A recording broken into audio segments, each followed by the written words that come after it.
وهم ينهون عنه وينأون عنه وإن يهلكون إلا أنفسهم وما يشعرون ولو ترى إذ وقفوا على النار فقالوا يا ليتنا نرد ولا نكذب بآيات ربنا ونكون من المؤمنين۔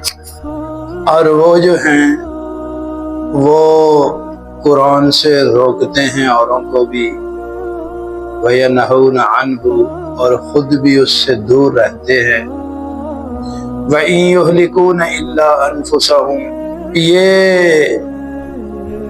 اپنے آپ کو ہی ہلاک کر رہے ہیں، وَمَا يَشْعُرُونَ اور یہ سمجھ نہیں رکھتے، سوچتے نہیں۔ وَلَوْ تَرَى إِذْ وُقِفُوا اگر آپ دیکھیں کہ جس دن جہنم پر ان کو کھڑا کیا جائے گا، فَقَالُوا يَا لَيْتَنَا نُرَدُّ وہ کہیں گے کاش ہمیں دوبارہ لوٹا دیا جائے، وَلَا نُكَذِّبَ بِآيَاتِ رَبِّنَا ہم اپنے رب کی آیات کو اب نہیں جھٹلائیں گے، وَنَكُونَ مِنَ الْمُؤْمِنِينَ اور ہم مومنین میں سے ہو جائیں گے۔ تو یہ جو بڑے ادب سے بڑے کان لگا کے آپ کی باتیں سنتے ہیں، ان کا مقصد صرف اور صرف یہ ہے کہ اس سے لوگوں کو بھی روکا جائے، یہ کر کے لوگوں کو یہ بتایا جائے نہیں بھائی سمجھ نہیں آئی، بات سمجھ میں نہیں آتی، اتنے غور سے سنی پھر بھی بات پلے نہیں پڑتی، یہ نعوذ باللہ جادو ہی ہے، یہ کہہ سکیں لوگوں کو۔ تو اس قرآن سے لوگوں کو بھی روکتے ہیں اور خود بھی اس سے دور رہتے ہیں۔ تو یہ جو کرتے ہیں یہ دونوں کام، یہ اس سے کیا کر رہے ہیں، یہ اپنے آپ کو ہی ہلاک کر رہے ہیں، اس میں اور کسی کا کوئی نقصان نہیں ہو رہا، اپنا ہی نقصان ہو رہا ہے، اپنے آپ کو ہی ہلاک کیا جا رہا ہے۔ ہاں لیکن وما یشعرون ان کو عقل نہیں ہے، یہ سوچتے نہیں ہیں، یہ سمجھتے نہیں ہیں۔ اب قیامت کے دن یعنی اللہ پاک ہمارا اگر آپ دیکھیں کہ جب ان کو جہنم پر کھڑا کیا جائے گا، کافروں کو مشرکوں کو جب جہنم پر کھڑا کیا جائے گا تو پھر یہ کہیں گے کاش ہمیں دوبارہ لوٹا دیا جائے دنیا میں، ہمیں دنیا میں دوبارہ لوٹا دیا جائے تو ہم اللہ کی آیات کو اب جھٹلائیں گے نہیں۔ دنیا میں جو جھٹلا کے آئے ہیں نا، کہہ کے آئے ہیں نا، یہ قرآن جو ہے یہ پچھلے لوگوں کے قصے کہانیاں ہیں، یہ کہتے تھے نا ہم، تو اب نہیں کہیں گے کاش کہ ہمیں اب دہکتی جہنم دیکھ لی، اب جہنم پہ کھڑے کر دیا گیا ان کو، تو اب یہ کہہ رہے ہیں کہ ہمارے رب کاش کہ ہمیں دوبارہ لوٹا دیا جاتا اور ہم اللہ کی آیات کو نہ جھٹلائیں، اور وَنَكُونَ مِنَ الْمُؤْمِنِينَ اور ہم مومنین میں ہوئے۔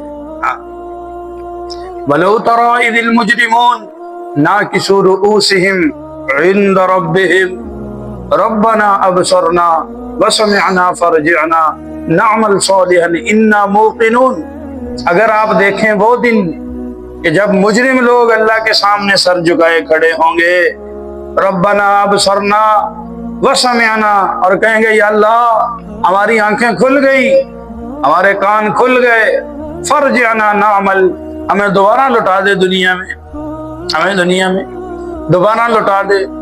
اب نہیں ایک پلک جھپکنے کے برابر بھی تیری نافرمانی کرے، اب دوبارہ لوٹا تو دوبارہ لوٹ کے آئے گا کوئی؟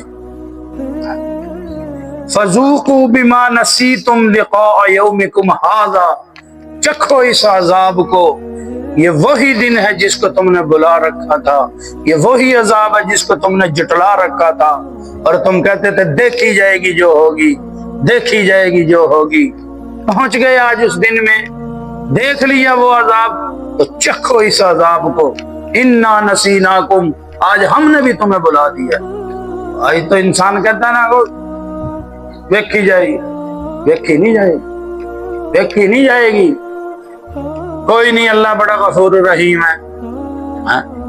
تو بھائی غفور الرحیم ہے اللہ، وہی بات آ گئی پھر۔ تو یہاں جو بیٹھے ہیں بیچارے صبح صبح آ کے، اور جو گھروں میں سوئے ہوئے ہیں مزے کی نیند، یہ برابر ہو جائیں گے؟ ایسے ہو جائیں گے میرے ساتھ. تو اس لیے اس دن سمجھ آ جائے گی لیکن فائدہ کوئی نہیں ہو. آج موقع ہے, قریب ہے, اب دور نہیں ہے بات. اس سے پہلے کہ موت کا ہاتھ سے نکل جائے انسان کو سنبھل جانا چاہیے. کافر کو بھی اس پہ غور کرنا چاہیے اور مسلمان کو بھی اس پہ غور کرنا چاہیے کہ کلمہ پڑھ لینے کا نام ہی بس دین نہیں ہے کہ کلمہ پڑھ لیا, ماں باپ کی گود میں جدی پشتی مسلمان ہو گئے, بس اب باقی دین پہ چلنے کی ضرورت نہیں. سارے کے سارے دین کو اپنانا پڑے گا. ہاں, اللہ کے حق کے ساتھ مخلوق کا حق اور سارا کا سارا دین اس کو اپنی زندگی میں لائیں گے تو مسئلہ حل ہوگا. تو اس لیے آج موقع ہے, اس سے پہلے کہ کل موقع ہاتھ سے نکل جائے. پھر کیا ہوگا؟ پھر حسرت ہی ہوگی, ایسی حسرت کہ انسان اپنا وجود, اپنا ہاتھ ہی پورا اس حسرت میں کھا جائے گا, اس کو پتہ ہی نہیں. اللہم صلی علی محمد النبی